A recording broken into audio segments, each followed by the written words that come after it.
أرست زينام أب إثيوبيا زلاق سلام نمهناز أب قد زفر ولك زدهب مدرخ زته أب دراج زخرع عوت عدوى سالة اللهم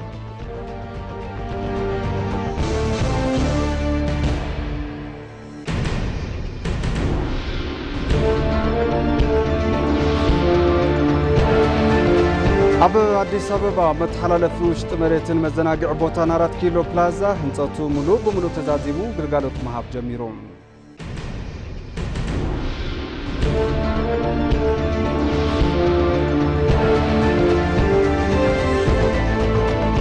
كاب وصاي أمريكا نغازا مليسا كتحانز كمتدلي بريزيدانت أمريكا دونالد ترامب قريصوم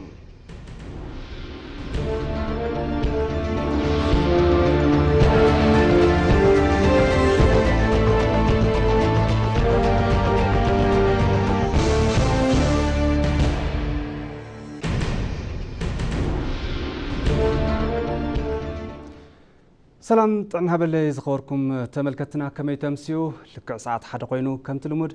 نساعة تدالو زيناتات حزنا متسينا لنا زيناتات ندامرحو حبيركم صنح أنا برهام في السام فلما بحصر زيناتات يكجمر منستر مسنون كابتات قولان دكتور أبراهام بلاي منستر إنرجين مسارة لمعات إسرائيل إيلي كوهن تزاتيوم دكتور أبراهام بلاي بمحورة ميديوم أبتي عودي وسانن عوتن ذاتا كمزغورو حبيرم اللهم منستر إنرجين مسارة لمعات إسرائيل إيلي كوهن بوغنهم أب إثيوبيا عودت مغوارم أب منغو كلتين هاقرازولو تاريخ وركب كم زدن في غليصوم يوم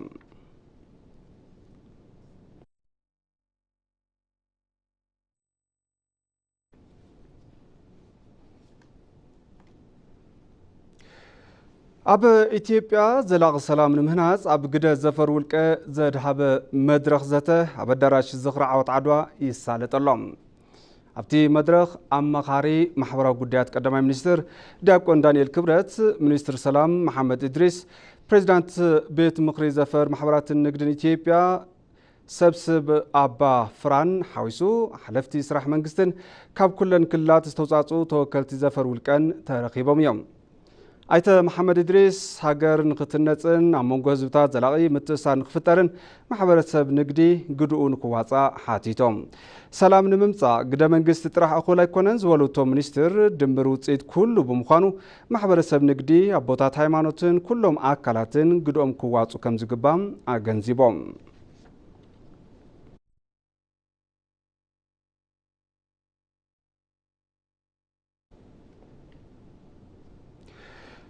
لوخ حيلي ميكانايزد عقمي مفتام سراويت بالعول بركي معبايو زملاختن زت أناخرني وكبلو عزازي ازي سمين معراب ليتنال جنرال برهانو بكالا قريصوم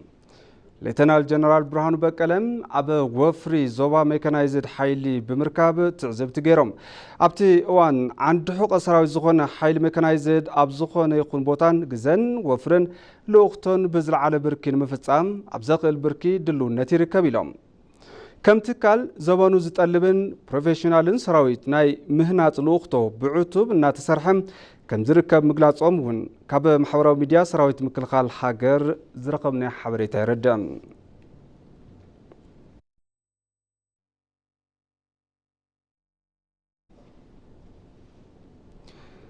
إثيوبيا مس سدتن كاب سدت تملستن تتحيزو ناوغنتو تركب صعري نيذرلاندس كم تدقف أب منستر فتحن حنتن تهاجر دايركتور عالم لخا قديات روب فهوفان قالي صملهم وانا دايركتور قلقالوت إيميغريشن زيغنتن ويزرو سلامويت داويت باتوم وانا دايركتور مزت مرحل أوخ تزاتين ويزرو سلامويت داويت أبتوان إثيوبيا مس كاب سدت تملستي تتحيزو ناوغنتو تركب تكبر بزملكات أب كاتسالي مس نيذرلاندس بمتحبار بزبلت متنخار أبزوك على الكونتات كم تسرحين نتلوخ قليس أنزلوان كابزي بتوساقي تتكال أب كيدي ريفورم كم زخنن زوها وقلقالوتات بزمناو تكنولوجي موداب بزحات سرعتنا تسرحو كم زخنن أبريهن روب هوفن بقدوم إثيوبيا سدتن كاب سدت تملستن بزملكات ناوغنتو تركب سرحتي كم زاد نقو بمقلاص هاجرهم أبزو قداي إثيوبيا نمدقاف دلوتي كم زخنت من رقاقاتهم كابتي قلقالوت زرقمنا حبريتا يردم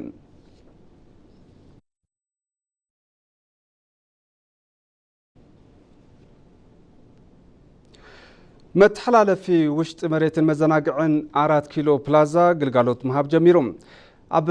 كتم أديس أبابا متحلالفي وشت مريتن مزناقعي بوتان 4 كيلو بلازا هنتاتو ملو بملو تزازيمو لما عنتي تمريقو لهم وانا فصا مسرح كفله كتم أرادا أيتا جيتاهون نابرا أبتوان كم زبالوهم እታ ከተማ ውቅብቲ ጽሪትን ንነበርታ ምቹትን ምግባር ልምዓት ኮሪደር ሓዊሱ ብዙሓት ስራሕቲ እናተወገኑ ይርከቡ እቲ ንምርቃ ዝበቃ መተሓለፊ ውሽጢ መሬትን መዘናግዒ ቦታን 4 ኪሎ ፕላዛ ረብሕኡ ዕዙዝ ከም ዝኾነ እውን ተዛሪቦም እቲ ከባቢ ቅድሚ ሕዚ ንተሽከርከርቲ ንእግረኛታትን ጉድኣት ኣካልን መተሓላለፊ ኣጸጋሚ ከም ዝነበረ ብምዝኽኻር ኣብዚ ሕዚ እዋን እቲ ጸገም بزفتح زمنا ونتوب زحلو ملكعو كم ستانت أرديهم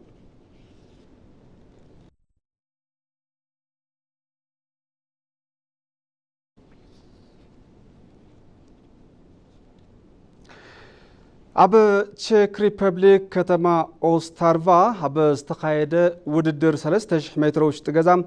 أتليت فرويني حيلو تعواتيت كوينام أتليت فروين هايلو نتي رحقات بشومنت دقائقن 24 سكند 17 مايكرو سكند بمزاميات عويتا زلام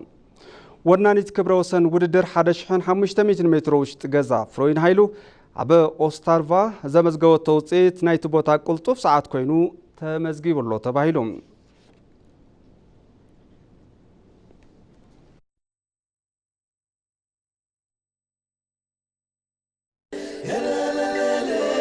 Ethiopia is the mother of African independence.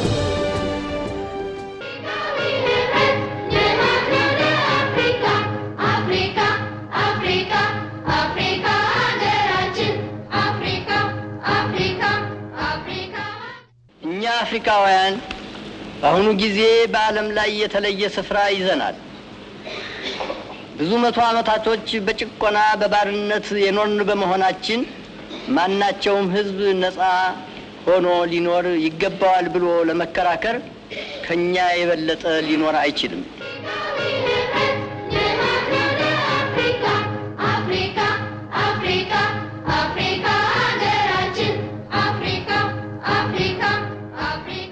I am happy to be here in Addis Ababa.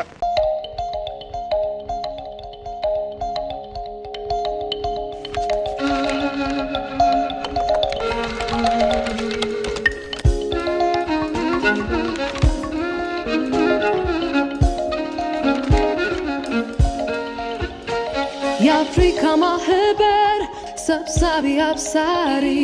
የጥቁር ህዝብ ጽዋ መስራች ጠሪ አክባሪ በባርነት ዋሻ የነጻነት ቀንዲ ኢትዮጵያ ሰንደቅ ነች የጥቁር አርማ አክሊል تبلكتي مع زيناكم تكاتل زلكم حزرما بزرزرنا بزحزنا مزيناتاتي كحلف بمخنيات مقوتات بروجكت من قدي أيرتنا ولتي زيقاتات نزل على مقلتا عيقال عملاهم نبرتن قناحت مخاين نقليصهم اتي بروجكت تسرحو نقلقاد نخباك عدما توم نبرتي حاتي توم اللوم نزبطاب توماس هايلو ملوبرهان قرماي كم سعب كتوربايا أب كتم أديس أبابا كاب أيرتنا نابولت يابزو سدنا منقدينا نركب از منقدي مبزحتي وان مجنا ترافيك زرايل لندخون ننبرتخونه نجنحت مكينة أزيو فتان خبابيو وقتنا بتلي دمو كساعات بوالا مشيت لاي بفلاي نقو دحر ساعات بطعمي يتعطاطويو كنبصحلو أب زقبنا ساعتين بصحن بطعمي أطقم منقديو تطولنا إنا جزينا نود من قدو بطعمي صببيوم مع الكتما موتوت مستروس سويتش አለው أب ماخل كتما سرح سبات አለው كابد قاسنا كاب ساعات 9 እስከ 10 أبزلو إنا نلعل نمقعزيا كنبل مالتيوم ماخل كتما كلتا ساعات مسكونا إنا نبتصح حاليفون نرفدينام برجز إذا مسمر مكينة قدم يوون تسبب كم مخانس تلعلى حزي نستفدر مجنّا كم مخنيات يلا عليو عبزحز أوانجنا سرحت تمسفح من قدي إن تسرح له كم زلو نمر أيكي إلينا جناد ما تسرح مدونو جاي كم زرعيو نبرتي رئيتهم هيوم يوم بزناب جزء نادقاو اللي مقالتو تالو أبوان زناب نحادقا زقال عونا لو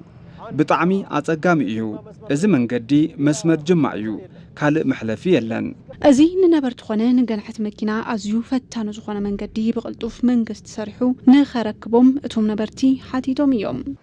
ያው ከተጀመረ ጊዜ ጀምሮ ብቻ ሳይሆን ካብ ዝጅመር ጥራሕ ዘይኮነስ መጀመርያ እውን ጸገም ነይርዎ እዩ እዚ ዝውዳእ እንተኾይኑ ግና ዓብይ ተስፋ ኣለና ዛሬ ይሆናል ነገ ይሆናል ሎሚ ወይ ድማ ጽባሕ ክኸውን ብዝብል ብሃንቀውታ እናተጸበና ኢና ዘለና ዓብይ ተስፋ ኣለና ስለዚ ንኽውድእልና ንሓትት ነቲ ፕሮጀክት ኣብ ዝሓዞ ኮንትራክተር ኣላይ ዝኾነ ክትትል ብምግባር እቲ ፕሮጀክት ተዛዚሙ ግልጋሎት ክህብ ብምግባር ነበርቲ ዕረፍቲ ክረኽባ ምግባር ክስራሕ ከም ዝግባእ ተሓቢሩ እዩ መንግስቲ ተዓጢቆም ንዝንቀሳቐሱ ሓይልታት ዝገብሮ ዘሎ ተደጋጋሚ ጻውዒት ሰላም ኣፈላላይ ፖለቲካ ብዘተ ንምፍታሕ ዘለዎ ቆራጽነት ከም ዘርኢ ተገሊጹ ዘሎ ኣብ ቀረባውን እውን ኣብ ክልል ትግራይ ኣጋጢሙ ዘሎ ኣፈላላይ ፖለቲካ ብዘተ ንክፍታሕ ቀዳማይ ሚኒስትር አብይ አሕመድ ኣብ ዘመሓላለፍዎ መልእኽቲ ህዝቢ ትግራይ ዝሓለፈ በሰላ ኩናት ይኣኽሎ ክብሉ ጻውዒት ኣቕሪቦም እዮም መርሃ ሰላም መረሳ ዝርዝር ኣለዎ ኣብ ሰሜናዊ ክፋል ሃገርና ይሳለጥ ዝጸንሐ ኩናት ብውዕሊ ስምምዕነት ፕሪቶሪያ ተዛዚሙ ውዕሊ ስምምዕነት ፕሪቶሪያ ባይታ ምስ ሓዘ ማሕበረሰብና ብሓፈሻ ሃገር ናይ ሰላም ኣየር ተንፈሰ እዚ ስምምዕነት ኣብ ውሽጡ ዝርዝር ነገራት ዝሓቆፈ ሰለስተ ባእታታት ዘለዎ ሰነድ እዩ ዲስኣርማመንት ወይ ከዓ ዕጥቂ ምፍታሕ እንትኾን እቲ ሰነድ ላይቲሉ ንዝጽውዖም ቀለልቲ መሳርሕታት ዝሓውስ እዩ ዲሞቢላይዜሽን ድማ ናብ ማእኸል ተሃድሶ ዕጡቓ ተምሪሖም ካብቲ ዘይሰላማውን ኩናት ዝወለደ ተሓሳስባታት ነፃ ናይ ምግባር ኣግባብ እዩ እዚ ምስ ኮነ ሪኢንተግሬሽን ናብ ማሕበረሰብ ናይ ምጽንባር መሰረታዊ ፍጻመ እዩ ኣብዚ ኸይዲ ዝለዓሉ ዝተፈላለዩ ዛዕባታት እንተለዉ እውን ነዞም ተግባራት ንምትግባር መንግስቲ ብንጹር ናብ ተግባር ናይ ምሽራፍ ስራሕ እንዳሰርሐ ጸኒሑ እዩ ኣብ ምፍታሕ ዕጥቂ ዝለዓሉ ቅሬታታት ከይዓገቶ ዕጡቓት ናብ ማእኸል መሰልጠኒ ኣእትዩ እዩ ብቅደም ሰዓብ ናይ ምቕጻል ትልምውን ከም ዘሎ ክግለጽ ተደሚጹ እዩ ናብ ማሕበረሰብ ተሓዊስኻ ናብራ ብግቡእ ንምምራሕ ኣድላይ ናይ ገንዘብ ሓገዝ ንዕጡቓት ምግባር ከም ዝተጀመረን ናይዚ ነገር ቀጻልነት እውን ተገሊጹ እዩ ኣብ መላእ ሃገር ዝሳለጥ ዘሎ ሰላም ናይ ምጽናዕ ስራሕ ኣብ ዝተፈላለዩ ክልላት ዕጥቃዊ ምንቅስቃስ ይገብሩ ዝጸንሑ ልዕሊ 17000 ዜጋታት ናብ ማእኸል ስልጠና ኣትዩ ናብ ማሕበረሰብ ጸንቢሩ ሰላማዊ ናብራ ክመርሑ ዝኽእል እዩ እዚ ንክልል ትግራይ እውን ዝደህስስ እዩ ኣብ መላእ ሃገር ሰላም ዓሲሉ ሽቶ ንምዕዋት ኣብ ዝተፈላለዩ ኣጋጣሚታት ብኣግባብ ዝተፈላለየ ጻውዒት ቀሪቡ እዩ ቀስ ብለን እንቀባበለው እንችላለን ፖለቲካውን ሃገር እስካለ ድረስ እቲ ፖለቲካ ቀሲልና ክንቀባበሎ ንኽእል ኢና ሃገር ክሳብ ዝሃለወት ህንጸት ሃገረ መንግስቲ ቀንዲ ገዛኢ ሓሳብ ክኸውን ይግባእ ሃገር ክትፈርስ የብላን ኣነ ስልጣን እንተሒዘ እንተተመችዩኒ ኢትዮጵያ ትንበር ተዘይተመችዩኒ ግና ባዕላ ትፈልጥ ዝብል ዘረባ ትርጉም የብሉን ናብ ድርድር ዘይቀርብ ጉዳይ እንተሃሎ ጉዳይ ህልውና ሃገር እዩ ስብራት ኢትዮጵያ ውስጥ መኖሩን ሁላችን እናምናለን ምጉዳልን ስብራትን ኣብ ውሽጢ ኢትዮጵያ ምህላው ኩልና ንኣምን ኢና ምጉዳል ግን ብምቅትታል ክንመልኦ ኣይንኽእልን ምጉዳል ብምቅትታል ምምላእ ተዝከኣል ነይሩ ጉዕዞ ዝሓለፉ 100 ዓመታት ማእኸለ ነይሩ ምጉዳል ብምምኽኻር ኢና ክንመልኦ ንኽእል ዓለም ዋላ ምልእቲ ኣይትኹን ናብ ሙሉእነት ኣብ ዝግበር ጉዕዞ ምምኽኻር እምበር ምቅትታል መፍትሒ ይከውንን ካብ ዝኣመሰለ ጸገም ንምውፃእ ልዑል ጻዕሪ ኣብ ዝግበረሉ ዘሎ ክልል ትግራይ ኣብ መንጎ ብመንግስቲ ዝተሓረየ ግዝያዊ ምምሕዳርን ንሕወሓት ይመርሕ ዝጸንሐ መዝነት ዘይምቅዳው ባይታ ሒዙ ኣብቲ ከባቢ ንፋስ ሰላም ንክዘርግ ውጥም ቅልቅል እዩ ዝብል ዘሎ እዚ ጸገም ባይታ ቅድሚ መሓዙ ኣቐዲሙ ዝኣመተ መንግስቲ ፌደራል ኩናት ንዘሰጉሙ ሰባት ምምዓድ ከም ዘድሊ ማሕበረሰብ ወኪሎም ምስ ክቡር ቀዳማይ ሚኒስተር ንዝዘተዩ ኣካላት ማሕበረሰብ ሚዒዱ ምንባሩ ይዝከር እዚ ዛዕባ ፈጢጡ መጽዩ ማሕበረሰብ ናብ ሓደጋ ከጥሕል ይዳሎ በምህላው ኣብ ገጽ ትእስስር ማሕበራዊ ሚድያኦም ክቡር ቀዳማይ ሚኒስተር ዕላው ለበዋ ኣመሓላሊፎም እዮም እዚ ለበዋ ኣብ ምስረታ ሃገር ይኹን ኣብ ምሕላው ሃገር ማሕበረሰብ ትግራይ ዝነበሮ ግደ ብክብሪ ዘቐመጠ እንትኾን ፈታዊ ስራሕ ምዃኑ ብምጥቃስ ናይቲ ከባቢ ሰላምን ሕዳእትን ብስራሕ ባይታ ከም ዝሕዝ ይንፍት ኣብ ዝሓለፈ 100 ዓመት ትግራይ ማእኸሎም ዝገበሩ ኩናታት ነቲ ማሕበረሰብ ረቢሕዎ ዶ ሓሲዎ ዝብል ሕቶ ብምሁራን ተኸባቢ ክለዓል ኣለዎ ዝብሉ ክቡር ቀዳማይ ሚኒስተር አብይ ንምቕራፍ ጸገም ተኸባቢ ኩናት ጥራሕ ድዩ መማረጽ ዝብል ሕቶ ደጊሞም ካብዚ ንድሓር መሊሱ ኩናት ኣብ ተኸባቢ ባይታ ከይሕዝ ተበግሶ ብምውሳድ መልሲ ምቕማጥ ኣገዳሲ ምዃኑ ይሕብሩ ካብ ኩናት ካብ ዝናገፍ ቅነታት ዘይገበረ ማሕበረሰብ ብቕሱን ኣግባብ ሰሪሑ ከይኣቲ ኩናትን ወረ ኩናትን እንዳተደጉሐሉ ከይቀስን ይውጠር ምህላው ክቡር ቀዳማይ ሚኒስተር ብሪሆም ስለ ህዳኣትን ቅሳነትን ማሕበረሰቦም ኣብ ፖለቲካ ንግዲ ጸጥታ ኣካዳሚ ሚድያን ካልኦት ዓውድታት እትነጥፉ ተጋሩ ልሂቃን ንህድኣት ማሕበረሰብ ኣፈላላይኹም ጋሊሕኩም ብሓባር ክትዛተየለኩም ክብሉ ጻውዒት ኣቕሪቦም እዮም። ምስ መንግስቲ ፌደራል ይኹን ምስ ካልኦት ሓይልታት ዘሎ ፈላላይ ሕገ መንግስታዊ ብዝኾነ ዲሞክራሲያዊ ኣግባብ ተላዚብኩም ፍታሕ ክተንብሩ ይግባእ ብምባል ዝላበው ዶክተር አብይ መንግስቲ ፌደራል ኣብ ዝለዓሉ ሓሳባት ኩሉ ንምልዛብ ከም ዘይጽግሞ ብሪሆም ኣብ ዘረዳድኡ ሃገራዊ ዛዕባታት ብሓባር ብምንጣፍ ህዝቢ ካብ ሓደጋ ንምውሓስ ኣዶታት ብምሕሳብ መንእሰይ ካብ ስደት ንምሕዋይ ስራሕቲ ክዕመሙ ተላብዮም ብቐንዲ ህዝቢ ናብ ሕወት መጺኡ ኣብ ልምዓት ክነጥፍ ናይ ሓቢርና ንስራሕ መልእኽቲ ኣሕሊፎም እዮም። ኣብ መእተዊ መድረኽ ካልኣይ ስሩዕ ጉባኤ ፓርቲ ብልጽግና ኩናት ይኣኽለና ዝምንና ንብሕቶ ዛዕባና ይኹን ክብሉ ጥንኩር መልእኽቲ ኣሕሊፎም እዮም። ግጭት በቃን፣ እንሰልጥን፣ እንነጋገር፣ ጎንፂ ኣኽለና ንሰልጥን ንዘራረብ ኣብ እዋን ስሳታት ዝተዓጠቅክምዎ ክላሽን ኣውርዱ ይኣኽለና ብሰላማዊ መገዲ ተዛቲና ኢትዮጵያ ብሓባር ክትምዕብል ንስራሕ በኣና ወገን ብሰላም ብዘተን ብሓሳብን ንዝግበር ቃልሲ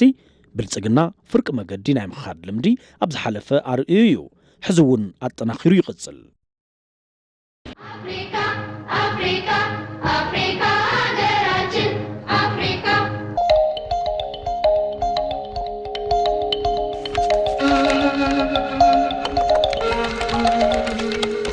ዛሬ የአፍሪካ ልጆች የአህጉራችንን ህልውና ነቅተን ሎሚ ንሕና አፍሪካውያን ህልውና አህጉርና አፍሪካ ብምሕላውን ብምጥንኻርን እንገብሮ ቃልሲ ብምስፍሕፋሕ ካብ ተሓታትነት ወለዶን ታሪክን ምድሓን እዋኑ ዝጠልቦ ዓብዪ ዛዕባ እዩ እንብሎ ንዙ እዩ። Who trained Mandela? Emperor Haile Selassie. ንምዃኑ ማንዴላ መን የስልጢንዎም? ሃፀይ ሃይለ ስላሴ እዮም ኣሰልጢኖምዎም። ኣብ ቃልሲ ጸረ ባዕዳዊ መግዛእቲ ንምጋቤስ መን እዩ ሓጊዝዎም? መንግስቲ እዩ። The African Renaissance cannot be realized without bringing about a paradigm shift. ህዳሴ አፍሪካ ብዘይሱር በቀስ ፖለቲካዊ ማሕበራውን ቁጥባውን ለውጢ ስርዓት መንግስቲ ክመጽእ ይልካ ኣይሕሰብን።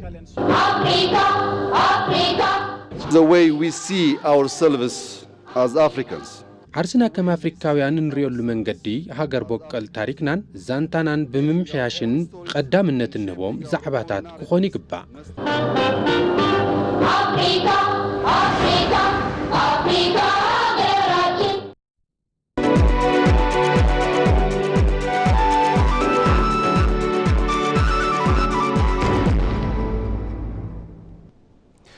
ሕዚ ድማ ዜና ዕዳጋ መንገዲ ኣየር ኢትዮጵያ ንተጓዓዝቲ ውሽጢ ዓዲ ብተርሚናል ዓለም ለኸ መተኣናገዲ መንገደኛታት ኣቢሎም ንኽተኣናገዱ ኣተሓሳሲብሎም እቲ መንገዲ ኣየር ነቲ ጉዳይ መልኪቱ ኣብ ዝሃቦ መግለፂ ሎማዓንቲ ቀትሪ ሰዓት 6 ፈረቓን ኣብ ዓለም ለኸ መዕርፎ ነፈርቲ ቦሌ ህንፃ መተኣናገዲ በረራ ውሽጢ ሃገር ሒዝካ ምእታው ካብ ዝኽልከሉ ቁሳት ሓደ ዝኾነ ካብ መንገደኛታት ዝእከብ መወልዒ ሽጋራ ወይ እውን ላይተር ጊዜያዊ መቐመጢ ቦታ ትኪ ከም ዘጋጠመ እዩ ኣፍሊጡ ዘሎ። በዚ ምክንያት ንድሕንነት መንገደኛታት እንትበሃል እቲ ህንፃ ንግዚኡ ኣገልግሎት መሃብ ከም ዘቋረፀ መልኪቱ ብምዃኑ ድማ ሎሚ ናብ መባፅሕ ውሽጢ ሃገር ዝጓዓዙ መንገደኛታት ብተርሚናል ዓለም ለኸ መጓዓዝያ ኣቢሎም ናብ በረረኦም ንክሳፈሩ ኣተሓሲብሎም። ካብ ጽባሕ 29 ጥሪ 2017 ዓመተ ምህረት ጀሚሩ ግና ብዝተለመደ ተርሚናል ውሽጢ ሃገር አገልግሎት መሃብ ከም ዝቕጽል ዝገለጸት መንገዲ ኣየር ንዝተፈጠረ ምትእግጓል መንገደኛታቱ ይቕሬ ተሓቲቱሎም።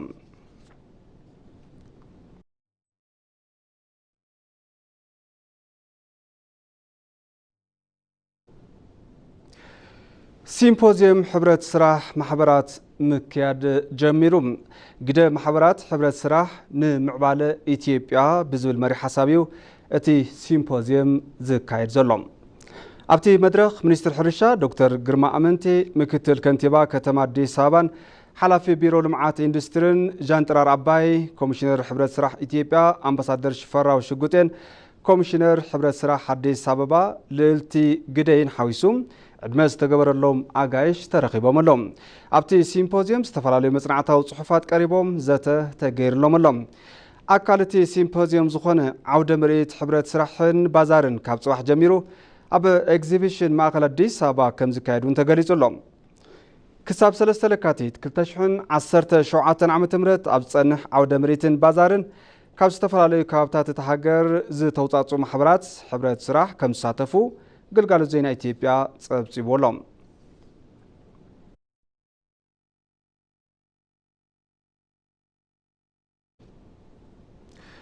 ካብ ዜና ወጻኢ ድማ ኣሜሪካ ንጋዛ መሊሳ ክትሓንጽ ከም እትደሊ ፕሬዚዳንት ኣሜሪካ ዶናልድ ትራምፕ ገሊጾም።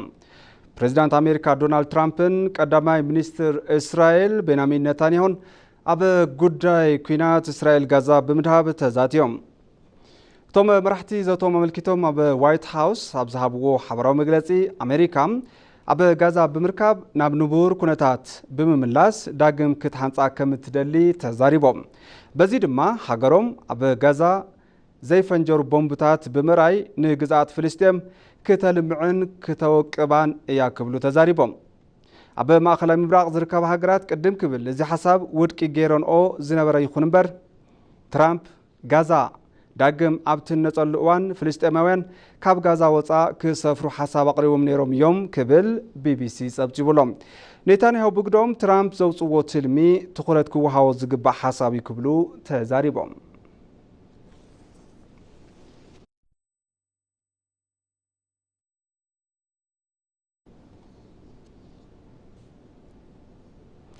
ተመልከቲ ማዕዲ ዜና ቅድሚ ምዛምና ቀንዲ ዜናታት ዝዕለተ ከዘኻኽረኩም። ኣብ ኢትዮጵያ ዘላቒ ሰላም ንምህናጽ ኣብ ግደ ዘፈር ውልቀ ዘድሃበ መድረኽ ዘተ ኣብ ኣዳራሽ ዝኽሪ ዓወት ዓድዋ ይሳለጥ ኣሎ።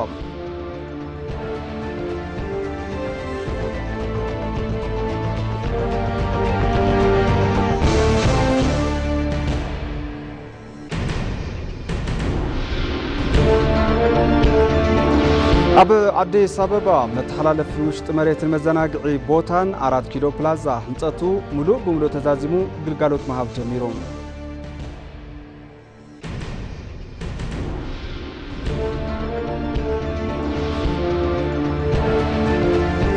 ካብ ዜና ወጻኢ ኣሜሪካ ንጋዛ መሊሳ ክትሓንጽ ከም እትደሊ ፕሬዚዳንት ኣሜሪካ ዶናልድ ትራምፕ ገሊጾም።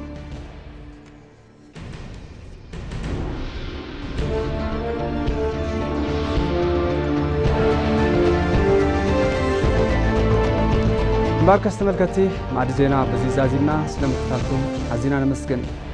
ሰላም